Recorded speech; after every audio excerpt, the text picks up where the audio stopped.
Olá, pessoal. Vamos começar então aqui mais uma aula de climatologia. Hoje, então, nós vamos ver classificação climática. Bom, na aula passada, capítulo 10 da nossa apostila, a gente viu sobre balanço hídrico climatológico, certo? Balanço hídrico climatológico, ele é um mecanismo que a gente faz, então, um cálculo de balanço, né, um balanço de massa, sendo que a nossa massa aí é a água, e a gente chega a entender os meses onde a gente tem mais água e os meses onde a gente tem menos água no nosso sistema, os meses onde a gente tem excesso de água e os meses onde a gente tem déficit, certo? E quando a gente faz uma classificação climática, basicamente a classificação climática ela acontece com índices do nosso balanço hídrico, porque além da questão da água, a gente se lembra que no balanço hídrico, lá no início, né, tem um fator bastante importante que é a entrada de água, que é a pluviosidade, e um fator importante da saída de água do nosso sistema, que é a evapotranspiração. A evapotranspiração, ela é função da temperatura. Por quê? Porque quanto mais quente, mais se evapora, certo? Quanto maior a nossa temperatura, mais fácil a evaporação, né? É claro que vão depender de outros fatores, como, por exemplo, altitude é um fator bastante importante em termos de classificação de clima, tá? Mas no nosso balanço hídrico, a gente entra principalmente com esses dois fatores, temperatura e precipitação. E através da temperatura, a gente vai fazer os cálculos de um índice de saída do nosso sistema, que são as evaporações, certo? Evapotranspiração e evaporação. Então, a classificação climática, né, a gente, pegando lá desde o início, assim, né, se a gente for analisar, lá na escola, no colégio, quando a gente estudou, a gente estudava algumas classificações climáticas, talvez vocês lembrem, né, que são classificações climáticas que têm muito a ver com a relação astronômica Terra-Sol, né, que a gente estudou lá no comecinho da nossa disciplina. Porque a gente, lá quando a gente estudou a relação astronômica Terra-Sol, a gente viu algumas divisões imaginárias que a gente tem do mundo, como, por exemplo, os trópicos, né, o trópico de Capricórnio, o trópico de Câncer, a gente tem também o Equador. Então, basicamente, as linhas dentro das nossas latitudes, que são linhas que podem subdividir o nosso clima de maneira analisando pura e simplesmente essa relação astronômica Terra-Sol, certo? A gente sabe o quê? Que o Sol vai estar perpendicular à Terra, basicamente, entre o Equador e entre os trópicos, na verdade, né? E estando mais tempo ali na linha do Equador, então, claro que essa linha, essa faixa entre os trópicos é a faixa mais quente, ali em cima do Equador é uma faixa muito quente, porque o Sol vai passar uma parte do ano a pino ali em cima, né? Abaixo do trópico de Capricórnio e acima do trópico de Câncer, o Sol nunca vai bater a pino, nunca vai, né, vai irradiar a pino, então ali a gente já imagina que são locais onde a gente vai ter uma temperatura um pouco mais fria, né? Então é fácil de imaginar isso. Então, para isso a gente tem lá, quando a gente estuda na escola, esses tipos de classificação aqui, que são zona tropical ou equatorial, que são exatamente os lugares entre os trópicos, onde está a maior parte do Brasil, né? Tirando aí o nosso trópico vai passar ali na região de Sorocaba, aqui no estado de São Paulo, ali no estado de São Paulo, né? A gente está em Minas, mas vai passar ali mais ou menos perto da divisa de São Paulo com o Paraná ali, né? Então a gente vai ter o quê? Um pedacinho do Brasil, basicamente que é a região sul, vamos arredondar geograficamente aí para a região sul do Brasil, está num clima abaixo do trópico. Tirando a região sul, todos os outros estados brasileiros estão entre os trópicos. Então, a maior parte do Brasil está na zona tropical, né? Então, a gente diz que Brasil é um país tropical, porque a sua grande maioria de território está em zona tropical. Mas isso quer dizer que o clima dentro do trópico aí, dos trópicos, é todo igual? Então, bom, a gente que é brasileiro, por exemplo, a gente aqui de Poços de Caldas sabe que o nosso clima em Poços de Caldas é muito diferente do nosso vizinho aqui de fronteira, que é Águas da Prata, São João da Boa Vista aqui, né?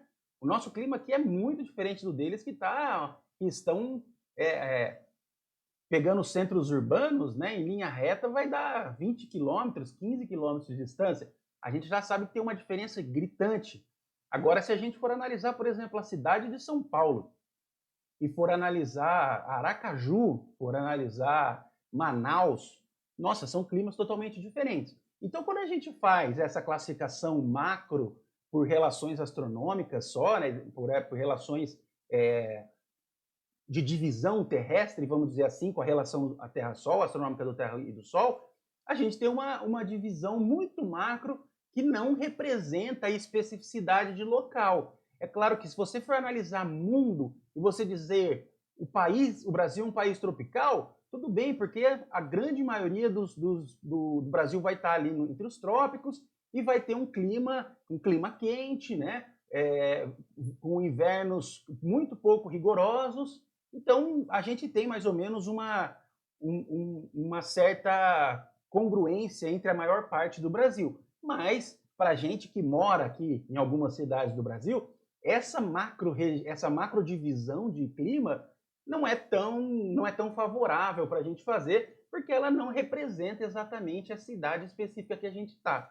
Tá? Se a gente for fazer uma representação então global, dizer que o Brasil é um país tropical, faz sentido, mas quando a gente vai fazer a nossa divisão aqui, a gente vai olhar o nosso clima, para a gente não faz muito sentido, tá? Então a gente tem aí basicamente os climas tropicais, que são entre os dois trópicos, né? Então, como eu expliquei, vai entre o trópico de Capricórnio e o trópico de Câncer, passando pela região equatorial, por isso que o clima ali é a zona tropical ou a zona equatorial.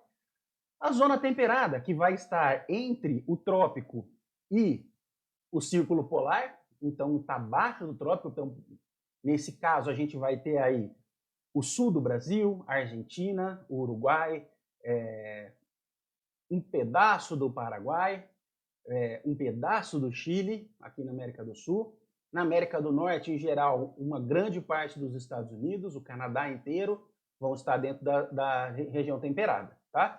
E aí a gente tem a zona polar, que está dentro do círculo polar, que são só as casquinhas da Terra ali, onde vai estar o Polo Norte, o Polo Sul, aí a gente vai ter alguns países que estão ali perto do círculo polar.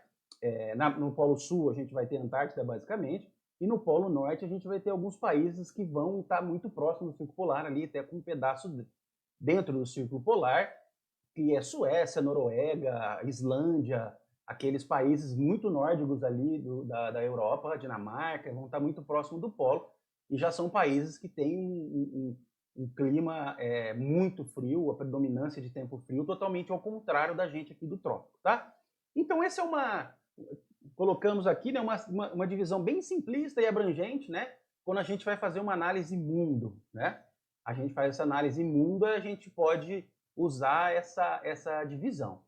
Mas existem algumas classificações, pessoais, que são também conhecidas e muito usadas no mundo, porque elas dividem e elas fazem essa nomeação do clima por dados meteorológicos e climáticos de cada lugar. Então a gente tem as divisões de Gaussian, e a gente tem as duas mais famosas, que são as mais utilizadas no mundo, que é a classificação de Köppen e a classificação de Thornthwaite, que a gente viu, né? O balanço climático que a gente fez, o balanço hidroclimático que a gente fez, ele é um balanço de Thornthwaite e Metter, tá? Mas a classificação de Thornthwaite é uma classificação muito conhecida, e Köppen também. Então, basicamente, quando vocês forem pegar estudos ambientais, aí vocês vão ver falando sobre isso. A classificação climática segundo Köppen é CWB. Aí vai ter uma sigla, né? E a gente vai ver exatamente nessa aula o que são essas siglas, para a gente conseguir, o dia que você tiver que fazer uma classificação climática de um local, você pegar o material aqui da nossa disciplina e falar, nossa, deixa eu ir lá e fazer uma análise do clima para mim poder classificar. Por quê? O mundo inteiro classifica o clima das suas cidades, né, dos seus locais, através de Köppen e Thornthwaite. Então a gente acaba conhecendo um pouco. Você vê, não, uma cidade é do clima tipo BW1. Aí, pô, você vai lá e vai na classificação climática e vai ver o que é BW1. Né? Então, você vai poder usar isso aí de maneira a entender o clima dos locais, tá? A classificação mais conhecida é a classificação de Köppen, bastante utilizada. Ela é uma classificação, pessoal, mais geográfica do que exata, vamos dizer assim. Exata no sentido de você não faz cálculos para fazer a classificação de Köppen, mas é uma classificação bastante interessante que funciona muito bem. E ela tem muito mais características geográficas do que características climatológicas, mas ela funciona muito bem. A gente não faz, assim como uma classificação de Thornton, que a gente precisa fazer o balanço hídrico, por exemplo, para usar ela, a classificação de Köppen não precisa. A gente precisa de dados de temperatura, de precipitação pluvial e distribuição de chuvas nas estações do ano. Então, primavera, verão, outono e inverno, basicamente, o que a gente vai precisar. Então, assim, ela usa dados climáticos, só que ela não é uma classificação que a gente precisa fazer cálculos, tá? Então, basicamente, a classificação climática de Köppen divide o mundo em 5 zonas fundamentais, em 5 macrozonas, né? E aí a gente vai ter os números aqui. Aqui no caso não está aparecendo o B, mas A, C, D e E, tá? Então a gente tem o clima megatérmico, que seria um tropical úmido, com temperatura média do mês mais frio acima de 18 graus. Então eu não vou ler tudo aqui, pessoal, vai ficar aqui para vocês olharem e tal. Mas basicamente, então, ele vai dividir dessa maneira. Ó, megatérmico é quando eu tenho a média do mês mais frio acima de 18. O mesotérmico, eu tenho a temperatura do mês mais frio, a média, entre menos 3 e 18. O microtérmico, quando eu tenho a temperatura do mês mais frio, menor que menos 3, tá?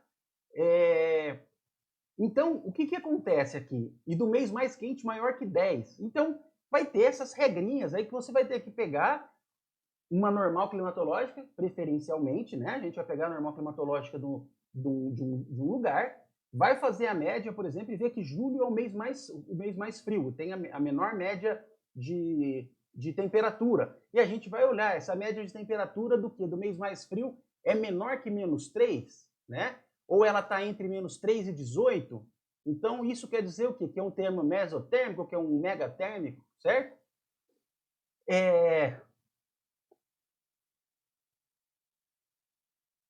E aqui, né, ainda a classificação climática de Köppen aqui, os 5 grupos aí que a gente falou, lá não tinha o B, que está aqui, né, que são climas secos. Por quê? Né? Qual que é a diferença do que a gente tinha aqui, basicamente? Ali é a mesma coisa no próximo. Só que o B, ele não tem relação com temperatura, ele tem relação, ó, se a gente olhar aqui, ele tem relação com pluviosidade. Então, ele está falando de climas muito secos, onde a gente tem precipitação anual menor que 500 milímetros. A gente vai ter ali um lugar no Brasil, o Agreste ali, o semiárido nordestino, que vai estar ali numa situação próxima disso aí, 500 milímetros por mês, por ano, 500 milímetros anuais, tá? A soma de toda a chuva do ano não dá 500 milímetros. Então é um lugar bastante seco. E aí tem essas outras relações que é aquelas que a gente viu já no slide passado. E aí a gente tem outros subgrupos de Köppen, né? Que são climas tropicais úmidos. Então, clima tropical chuvoso de floresta, clima tropical de monção. Bom, monção a gente tem um clima semelhante a Poços aqui, né? Que a gente tem essa chuva de monção por conta da serra, né? Não estou dizendo que é isso aqui, mas o clima de Poços não é esse, mas a gente poderia analisar que talvez o clima de monção fosse um clima aqui para Poços, porque aqui tem a característica, né? Aí tem os climas quentes aqui secos, né? Que são basicamente os climas secos, que são as derivações de B, que a gente viu lá. As derivações de C aqui, climas úmidos de latitudes médias, latitude média é o nosso caso aqui, né? Com invernos a menos. Então a gente tem aqui úmido em todas as estações e verão quente.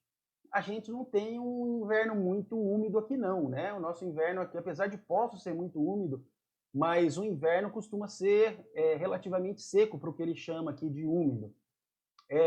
Úmido em todas as estações, verão moderadamente quente. Úmido em todas as estações, verão moderadamente frio e curto. O nosso verão não é frio aqui, né? E não é curto também. Chuva de verão e verão quente.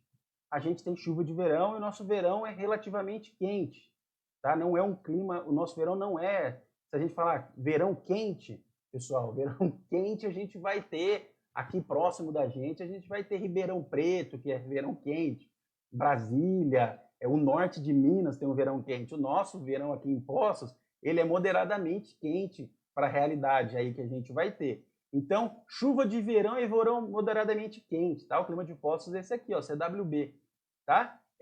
Chuva de inverno e verão quente. A gente não tem chuva de inverno, não. Chuvas de inverno e verão moderadamente quente, tá? Como a gente não tem chuva de inverno, esse não é o clima que a gente vai ter aqui. Existem muitos lugares no Brasil onde as pessoas falam assim, estamos no inverno porque está chovendo. Existe lugar no Brasil onde essa relação do inverno é o período onde chove, tá? Então são lugares onde a gente vai ter invernos chuvosos. Só que o inverno deles é muito quente, tá? Então assim, o nosso verão aqui, muitas vezes é mais frio do que o inverno desses lugares onde tem invernos chuvosos, tá? A gente tem regiões do Nordeste e no Norte que são assim, aqui no Brasil. As derivações do clima D aqui, que são climas úmidos de latitude média com invernos severos. Não é o nosso caso, né? A gente tem um inverno aqui em Poços para as condições tropicais, que é isso aqui é importante. Se a gente for fazer uma relação de Poços com o Brasil, o nosso inverno é severo, mas essa relação não é Brasil, tá? Essa relação é mundial. Então o nosso inverno não é severo.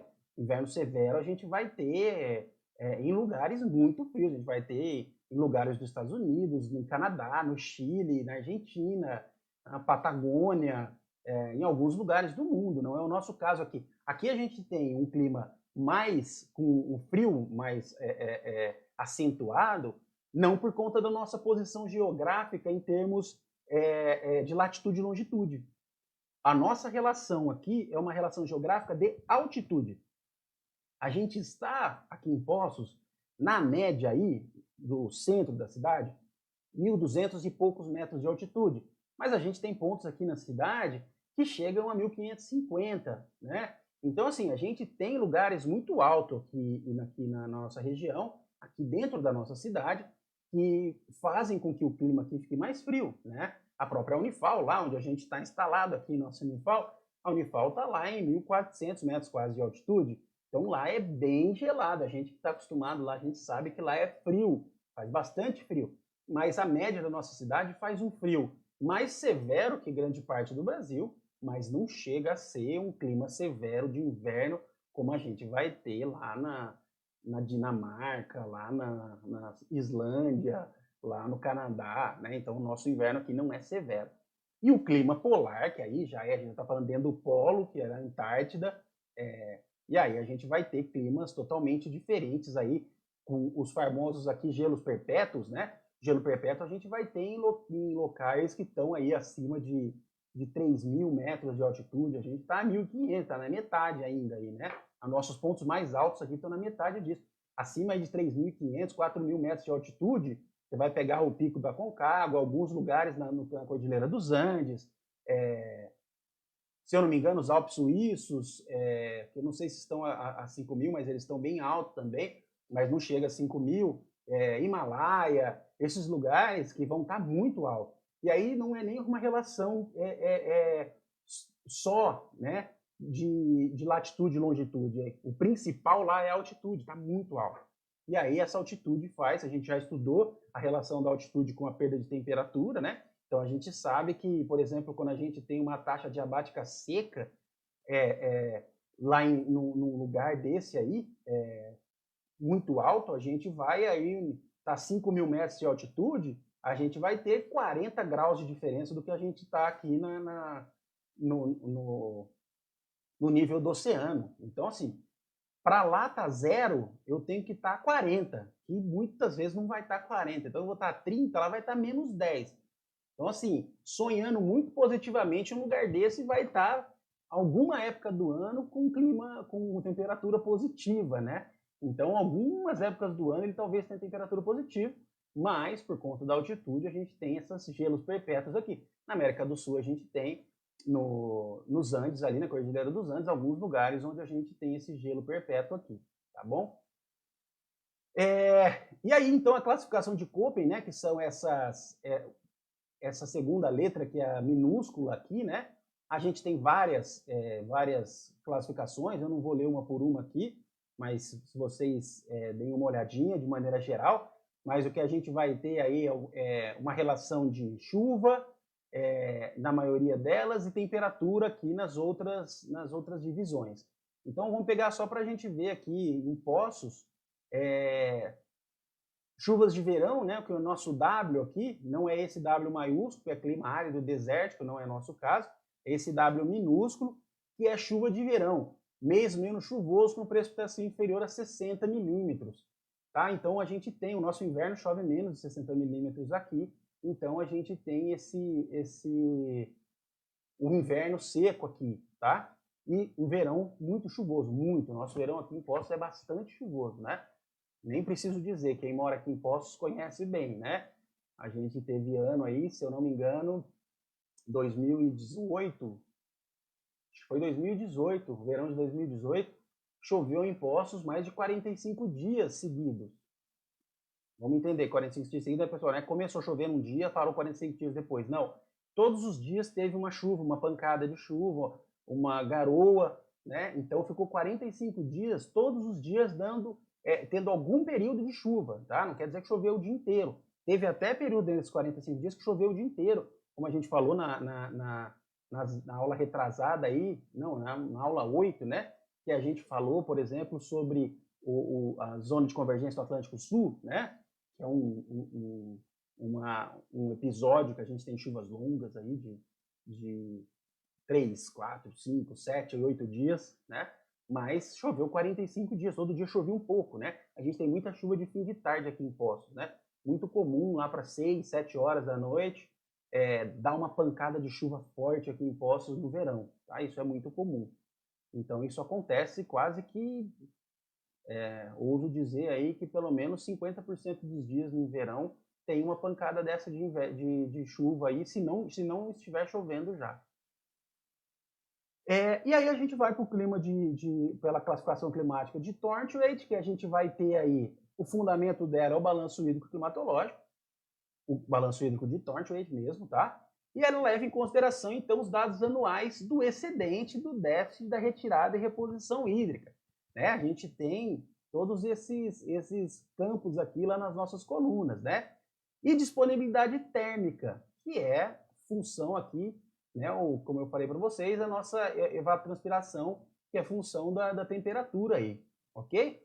Então, basicamente, o que a gente vai ter aí, dentro desses índices, o índice hídrico, que é o IH aqui, o índice de aridez, que é o IA, e o índice de umidade, que é o IU, né? E basicamente o que a gente vai ter que fazer? A gente vai pegar lá nas nossas colunas do balanço hídrico-climatológico que a gente fez e fazer a divisão aqui do excesso dividido pela evapotranspiração potencial para ver o índice de hídrico, o déficit dividido pela evapotranspiração potencial vezes 100 aqui ambos, né? Para a gente ver o índice de aridez e o índice de umidade aí que a gente vai ter, que o índice de umidade a gente pode fazer o IH aqui, né? O índice hídrico vezes vezes 60% do índice de aridez, ou o IH menos o índice de aridez aqui, tá? De maneira completa, né? Aqui não vai, aqui 60% dele, aqui é 100% dele. Tá? Isso tanto faz aí para a gente fazer os nossos cálculos aí. Os tipos climáticos, segundo Thornthwaite, então, eles são os superúmidos quando o índice de umidade é maior do que 100. Eles são úmidos quando está entre 80 e 100. Bom, aí aqui é uma questão de cara crachá aqui, de olhar, né? A aridez, a gente vai ter que olhar o índice de umidade e ver, então, se ele vai de árido a superúmido aqui, sendo dividido em superúmido, úmido, subúmido, semiárido e árido. Então, são 5 divisões. Superúmido, úmido, subúmido, semiárido e árido, tá? Então, não é muito difícil de fazer isso, é bem mais fácil, e por isso que eu falei que ele é um índice mais exato no sentido de você ter que fazer cálculo. Mas também, o que acontece? Por que o Köppen é muito mais usado? Porque nem sempre a gente tem dados de 30 anos na cidade. Então, tem muitos lugares que a gente não consegue fazer a classificação climática de Thornton por falta de dado. Então, como o clima, os dados de Köppen são mais fáceis da gente ter, a gente não precisa ter a normal climatológica, a gente pode ter um pedaço e fazer esse cálculo. É claro que o ideal é ter uma normal climatológica, mas muitas vezes a gente não consegue, e aí a gente não consegue fazer uma classificação de Thornton desses locais, tá? E aí os outros índices aqui que são usados, o de aridez e o hídrico, que são as outras letras aqui, tá? Então a gente vai ter aqui no anterior, né, a letra A, B, B4, B3, B2, B1, etc. Aqui a gente vai ter a letra A, B, C, e aqui de clima seco, C1, aqui A, B e C2, aqui é C1, D e E, tá? Então, quando eu tenho uma pequena ou nenhuma deficiência hídrica, então isso vai ser o índice de aridez aqui. O meu IA vai estar entre 0 e 16,7.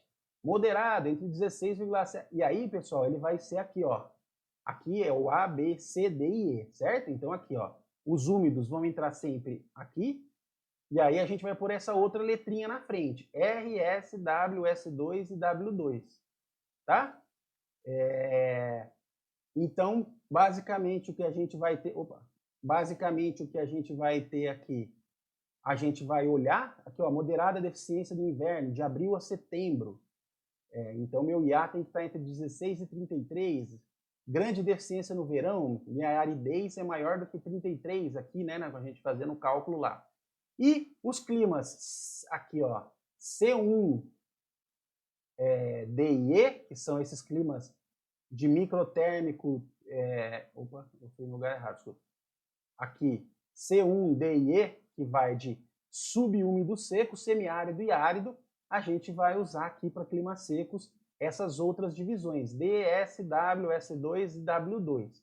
Tá? Aqui a gente vai usar esse aqui para A, B1, B2, B3, B4 e C2. Então a gente está do subúmido até o superúmido, a gente vai usar esse aqui. E para o caso de o clima ser subúmido seco, semiárido e árido, a gente vai usar essas outras divisões aqui, tá? E aí aqui a gente usa o índice hídrico e aqui a gente usa o índice de aridez, que a gente já fez o cálculo aqui anteriormente, certo? E aí, então, a gente tem essa outra subdivisão climática aqui com base no índice térmico, né? Que aí a gente vai ter a relação com evapotranspiração potencial também.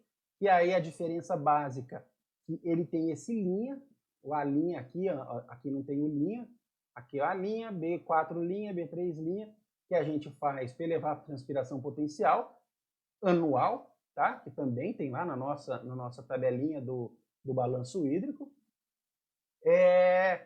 E o outro quadro aqui, o subtipo climático aqui, ele é dado pela relação de evapotranspiração potencial acumulada de verão, que ele chama de ETV, né? Evapotranspiração acumulada de verão aqui, potencial acumulada de verão, e evapotranspiração potencial anual. Então, esse ETV aqui em porcentagem, a gente vai pegar e fazer a evapotranspiração, pessoal, potencial, a gente vai usar a evapotranspiração potencial, mas a gente só vai pegar dos meses de verão, ou seja, janeiro, fevereiro e março, aqui considerando que o verão começa no final de dezembro, termina no final de março, a gente vai pegar só desses 3 meses e ver qual que é a evapotranspiração dele, certo? E aí isso daria a nossa classificação de Thornton Rate, ok? Então, basicamente, o que a gente vai ter é isso. Em geral, como eu falei para vocês, a mais usada é a classificação de Köppen. Ela é simples de fazer. E a Thornton Rate também, ela é bastante utilizada no mundo, mas Köppen é a mais comum. Certo? Então é isso, basicamente, pessoal, que a gente tem de classificação climática. É um conceito, uma forma da gente tentar criar uma regra mundial, vamos dizer assim, para a gente classificar. E aí, quando você vê um clima lá que está escrito que ele por exemplo, aqui, né, você vê um clima lá que é CWA. Aí você vai, pô, vou lá olhar. CWA é um clima e com chuva de verão e com verão muito quente, né? Opa, verão quente aqui quer dizer que é um clima bastante quente, porque quando ele é médio, ele põe moderado, tá? Então, quando ele fala um verão quente, quer dizer que é bastante quente. Então, você já sabe que aqui esse clima aqui tem muito no Brasil, né? Verões com chuva e muito quentes. Isso é uma grande parte do Brasil está aqui em CWA, certo? A gente está aqui em CWB porque a gente tem um moderadamente quente no nosso verão aqui, que realmente não é um verão extremamente quente, é um verão bem moderado. A gente vai ter temperaturas médias, pessoal, de verão aqui em Poços, o último dado que eu vi, em torno de 23 graus. Tá? É pouco para o Brasil, né? Principalmente para o mundo também. Em geral, os países tropicais, a gente tem muito país tropical no mundo, né? A grande parte do planeta se encontra na zona tropical ali, das terras ocupáveis. Então, você ter verão com média de temperatura aí na casa dos 20, que possam considerar isso, é um clima bem com verão bem moderado, tá? Na maioria dos lugares, aí você vai ter verão com médias próximo dos 30, 28, 27, né? Então é bem diferente, né? 28 graus aqui, o 20 alto do nosso 20 baixo aqui, que é próximo de 20, o pessoal vai ter 20 lá próximo dos 30, tá? Então isso aí é o que a gente considera verão quente, lá próximo dos 30 graus. Aqui na média dos 20 no verão é considerada uma temperatura amena, um verão bem moderado, ok? Vocês quiserem buscar outros materiais também para ver um pouquinho sobre classificação climática, eu falei das duas principais aqui, que eu acho que para a gente, em termos de climatologia, de introdução à climatologia aí, né, de maneira geral, é o suficiente para a gente entender que existem classificações climáticas, e aí quando a gente tiver que fazer uma classificação climática, claro, a gente vai ver qual que a gente vai usar, vai debruçar um pouquinho dentro dela para entender como é que é a técnica de fazer a classificação. E aí algumas usam balanço hídrico, como a gente já fez aqui, e outras vão usar outros dados de clima que a gente estudou a matéria toda aí, os dados climáticos. Ok? Então, pessoal, muito obrigado por assistir as nossas aulas e qualquer dúvida você me mande aqui, me mande por e-mail ou de alguma forma e fico à disposição aí. Um abraço, até a próxima.